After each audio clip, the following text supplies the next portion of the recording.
that night, I felt the fear set in of what am I going to do after the reunion was all over, and the hugs and the kisses and eating a good meal and all the things that go along with being released. I sat at one point by myself that same night and looked at the reality of my situation. Now I could think negatively or I could think positively.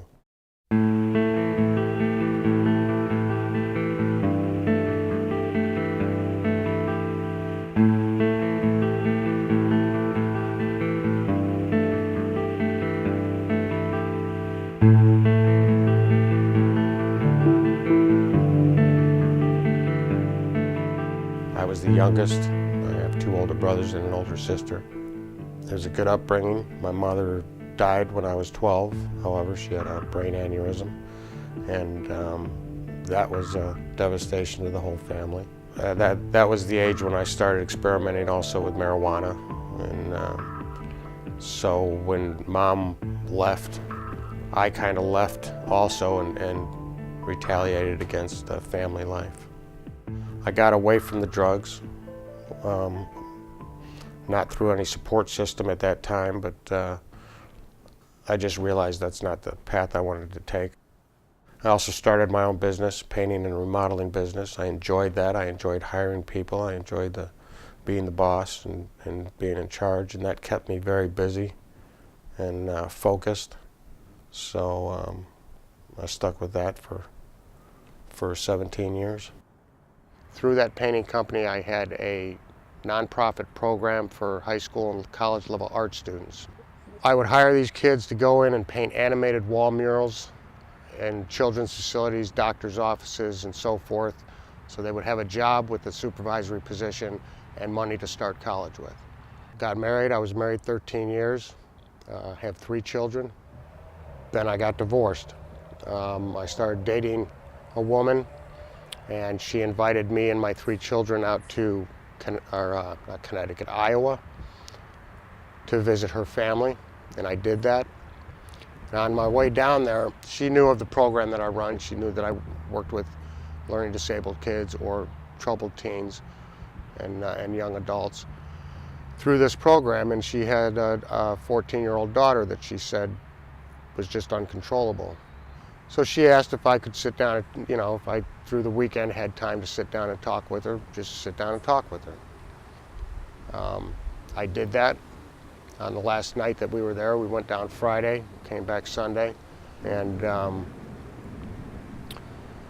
she was just so troubled that I don't think she wanted me or my 3 children taking the attention away from her mother, who was the only one that would keep her at that point. So I was accused of sexual assault. That night, she said that I had forced her to give me oral sex and that I had put my hand down her pants. 5 days later, she made this accusation after we all got back to Illinois. The police showed up at my house about a month and a half later and told me I was under arrest for sexual assault. The lawyer that they gave me, who's now a judge, but he was a public defender, and we went halfway through the depositions, and he just looked at, we took a break, and he looked at me and he said, "I can't even believe they charged him." I said, there's nothing to her story that makes sense. She said that we had stopped in a little alcove, 20 feet from a road, where anybody, and this was her statement, where anybody walking by or driving by could see us. She said that I had beer with me, but that I took the beer and hid it because I was worried about if a sheriff came by and saw the beer. But then she then states that we were on top of the truck, she got naked, and we had this sexual encounter. Well, it doesn't make any sense that I'm going to take beer out of a truck and hide it in the woods and then get a naked girl, 14-year-old girl, on top of a truck 20 feet from a road. Another whole part of this was her uncle's influence in this whole thing. This is 500 miles away from home in another state. Her uncle was very politically connected. He ran a $600 million prosthetic company, helping children and soldiers coming home walk. He was the president of the golf course where all the judges and lawyers golf at. And his family basically helped build this town. My first attorney, the one I told you is a judge now, 2 days after those depositions, he was taken away from me. And he was told that there's a conflict of interest. We can't tell you what it is, but we have to give you a new attorney. So they took that attorney away and they gave me a guy, and I didn't know it at the time, I know these things now, that he used to be their prosecutor for 20 years. Now he's in private practice across the street. So we ended up in the courtroom to pick a jury, and the girls' school counselor got up in front of all the other prospective members that could have been a juror, stared me down, and said, "I'm very well aware of this situation. I want nothing to do with it." We got to court the next day, and this lawyer looks at me and he says, "Jim, it doesn't look good." He said, "You know, if you get convicted, you're going to get 20 years. And he said, because you don't have a background, much of a background, I've got misdemeanor stuff when I was younger and so forth. He said, I think with this judge, I can probably get you 8 months in a halfway house and I'll have you home to your kids in a year." And at that point, I was so psychologically damaged, so run down, so just, I wanted it to be over with. I had to look at it realistically, knowing that I have 3 kids, small children. I couldn't look at 20 years, the possibility of 20 years. So when he told me that I could do 8 months in a halfway house, I figured I can use a little counseling right about now, you know. So I went back to his office, we stopped court. He took out a stack of papers, went through it briefly with me, and had me sign the back end, and that was my plea bargain. When I walked in for sentencing, the judge gave me 20 years. And I said, "Oh, wait a minute here. That's not what I was told. That's not." He said, "You signed an open plea, which means you can come in front of me and argue, please don't send me to prison, please don't send me to prison. But I can do anything I want. I'm giving you 20 years. So I took a plea bargain, and I got the maximum term. I went through 8 lawyers. None of them wanted to do anything other than attack my knowing and willing plea. The plea that I made wasn't made knowingly and willingly.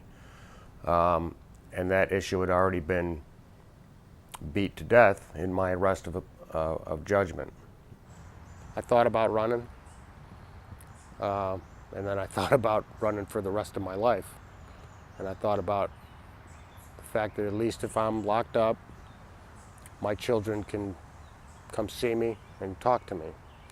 But that wasn't the case. I got to Iowa, I filled out the visiting forms for my children, and they told me that because I have a minor as a victim, I can't see my children. My children can't come visit me until they're 18. So I didn't see my daughter or my middle son the whole time, the whole 9 years, 4 months. The worst part was when my daughter told me that she was going to go to the daddy-daughter dance with Uncle Paul, which was just a family friend, and that hit me pretty bad.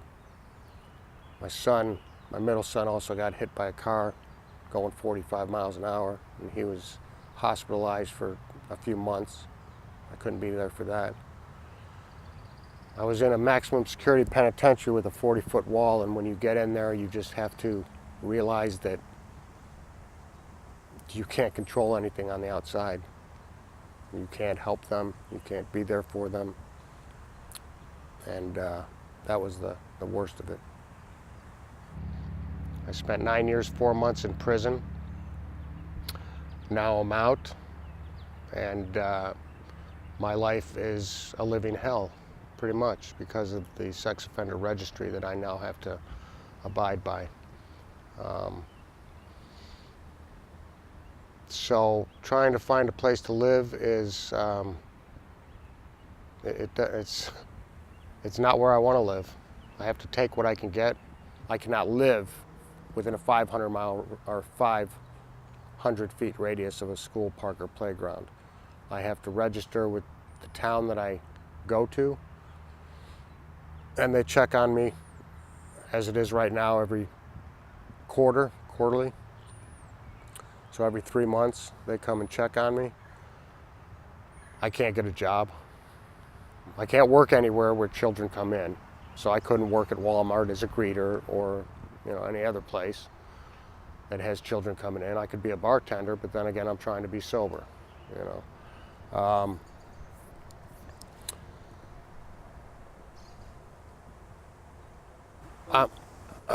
on the sex offender registry because of what turned out to be what allegedly was a 10-minute period in my life that she says this happened.